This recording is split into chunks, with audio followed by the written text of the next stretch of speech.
Hello friends. आज के video में हम बात करेंगे टाटा मोटर्स के बारे में। यहाँ पे इनका जो पैसेंजर व्हीकल सेगमेंट है उसको लेके काफ़ी शानदार खबर निकल के आ रही है, जिसके चलते आने वाले टाइम में हो सकता है कि आपको जो गिरावट हो रही है इसमें उसमें रिकवरी देखने को मिले। तो ऐसी क्या न्यूज़ है और कहाँ तक स्टॉक जा सकता है, ये जानने की कोशिश करेंगे इस वीडियो में। फिर बात करेंगे भेल के बारे में। भेल को एक ऑर्डर मिलता हुआ नजर आया और फ्राइडे के दिन आपको सुबह के टाइम 5% की शानदार तेज़ी देखने को मिली थी। पर जैसे जैसे मार्केट गिरता गया वैसे वैसे आपको क्लोजिंग भी थोड़ी सी एकदम फ्लैट देखने को मिली। तो कहाँ से इनको ऑर्डर मिलता हुआ नजर आया और क्या इसका इम्पैक्ट जो है आपको और देखने को मिलेगा आने वाले टाइम पे, या फिर देखने को मिल चुका है, क्योंकि 2 दिन पहले यहाँ पे स्टॉक में लोअर सर्किट भी लगा था। तो आगे क्या चाल बन सकती है ये भी डिस्कस करेंगे इस वीडियो में। फिर बात करेंगे आईसीआईसीआई बैंक के बारे में। यहाँ पे आईसीआईसीआई बैंक को लेके ब्रोकर जो है थोड़े से बुलिश नज़र आ रहे हैं और उन्होंने कुछ अपसाइड के यहाँ पे टारगेट दिए। अब क्यों बुलिश है और क्या टारगेट प्राइस दी है और क्या वाकई में उस लेवल तक स्टॉक जा सकता है जो टारगेट प्राइस दी है, ये देखेंगे इस वीडियो में। लास्ट में एक ऐसे स्टॉक के बारे में डिस्कस करेंगे जो आप सभी के लिए लेके आया स्प्लिट बहुत ही शानदार रेशियो में। तो चलिए वीडियो स्टार्ट करते हैं।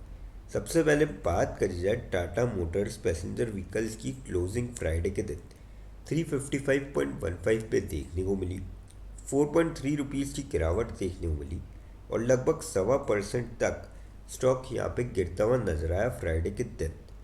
बात करी जाए अपडेट की, Tata Motors to roll out luxury Jaguar Land Rover cars from Tamil Nadu facility from February. तो यहाँ पे जो है इनका एक डिसीजन लिया गया है कि जो तमिलनाडु में फैसिलिटी है इनकी, जो कि 470 एकर्स में फैली हुई है, which will manufacture cars from both Tata Motors and JLR portfolios. और जो इनकी पहली कार है वो प्रोड्यूस कर दी जाएगी और फेबररी में निकाल दी जाएगी। तो ये काफ़ी बड़ी खबर है। और 16 months of laying the foundation stone, और इसके साथ ही अब जो है काफ़ी तगड़ी चीज़ हो गई है और मेरे ख्याल से आपको इसका काफ़ी बड़ा इम्पैक्ट देखने को मिलेगा। क्योंकि पहले तो क्या था कि जो लैंड ओवर और ये सारी चीज़ें थी बाहर मैन्युफैक्चर होती थी, अब इंडिया में हो रही है। तो कहीं ना कहीं इनका जो मार्जिन अब बढ़ेगा और इससे आपको सेल्स और रेवेन्यू में अच्छा खासा इम्पैक्ट देखने को मिल सकता है। तो मेरे ख्याल से तो इस स्टॉक को लॉन्ग टर्म के पॉइंट ऑफ व्यू से आप ले सकते हैं और जो गिरावट हो रही है ये जल्दी थमता हुआ नजर आएगा। अब देखिए पैसेंजर व्हीकल में गिरावट भी इसलिए हुई थी क्योंकि थोड़े टाइम पहले साइबर अटैक हुआ था यूके के अंदर इनकी जो जैगवार और लैंड रोवर थी उस पर। तो इससे प्रोडक्शन रोक दिया गया था। तो जिसका आपको अब जो है चीज़ें नॉर्मलाइज हो रही है। तो अब पॉजिटिव इम्पैक्ट आपको देखने को मिल सकता है स्टॉक के अंदर। तो मैं तो कहूँगा इस स्टॉक को आप लॉन्ग टर्म के पॉइंट ऑफ व्यू से ले सकते हैं और हो सकता है कि स्टॉक आपको जल्दी 400 के लेवल के पार जाता हुआ नजर आए। और शॉर्ट टर्म वालों के लिए मैं यही कहूँगा कि आप थोड़ा सा वेट करें एटलीस्ट एक क्वार्टर रिजल्ट तक, और अगर वेट नहीं करते आप तो स्टॉप लॉस लगा के ट्रेड ले 325 का। अब बात करते हैं भेल के बारे में। 272.5 पे क्लोजिंग देखने को मिली। 0.75 रुपीज़ की तेज़ी देखने को मिली और 0.28% तक स्टॉक चढ़ता हुआ नजर आया। अब देखिए अब सुबह के टाइम काफ़ी शानदार यहाँ पे तेज़ी देखने को मिली थी और जो डे का हाई बनाया था 285 का बनाया था। तो 5-1% की आपको तेज़ी देखने को मिलती थी सुबह के टाइम। पर जैसे जैसे मार्केट क्लोज होते गया ऊपर के लेवल से स्टॉक नीचे आया और लगभग फ्लैट सी क्लोजिंग कह सकते हैं देखने को मिली। बात करी जाए ऑर्डर की, इसकी अपडेट की, पीएसयू स्टॉक जम्प्स 5%। जब न्यूज़ पब्लिश हुई थी सुबह के टाइम तब तक 5% चढ़ चुका था। आफ्टर रिसीविंग 5400 करोड़ 5400 करोड़ का कोल गैसिफिकेशन ऑर्डर मिला है BCGCL से। अब अगर हम यहाँ पे देखें तो आप देख सकते हो भारत हैवी इलेक्ट्रॉनिक्स लिमिटेड यानी कि भेल, इनको मेजर ऑर्डर मिला है Bharat Coal Gasification and Chemicals Limited से, a joint venture of Coal India and BHEL. The order is linked to a large coal to chemicals project in Odisha and marks an important step for BHEL in the coal classification and clean energy space. तो ये काफ़ी तगड़ी चीज़ है भेल के लिए, जिसका आपको काफ़ी शानदार जो है इम्पैक्ट देखने को मिलेगा आने वाले टाइम के अंदर। और इस स्टॉक को अगर आप देखेंगे शॉर्ट टर्म में 5 दिनों में अगर आप देखेंगे लगभग 9.25% करेक्ट हो चुका है, और महीने भर में आप देखेंगे तो 1.5%। तो 5 दिन की जो गिरावट हुई है और जिसका लॉन्ग टर्म का पॉइंट ऑफ व्यू है वो इसमें का जो है फ़ायदा उठा सकता है। कंपनी यहाँ से भी आपको तगड़े रिटर्न दे सकती है, और साल भर के अगर आप देखेंगे तो 41% यहाँ पे बेहतरीन रिटर्न है।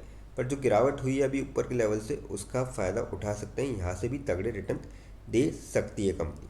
अब बात करते हैं आईसीआईसीआई बैंक के बारे में। 1405 पे क्लोजिंग देखने को मिली, 30 रुपीज़ की गिरावट देखने को मिली, और 2.09% तक स्टॉक आपको गिरता हुआ नजर आया फ्राइडे के दिन। बात करी जाए अपडेट की, अब इसमें HDFC bank, ICICI bank, axis bank, SBI life insurance. अब देखिए जो ब्रोकर हैं BNP परिवार, वो इस पे जो है remains constructive on private sector banks and life insurance, citing improving credit growth, supported liquidity conditions and balance sheet strength, और एक्सपेक्ट कर रहे हैं strong earnings rebound for banks in financial year 27। यानी कि अब जो फाइनेंशियल ईयर 27 होगा मार्च से 26-27, उसके अंदर जो है एक्सपेक्ट कर रहे हैं सारी चीज़ें।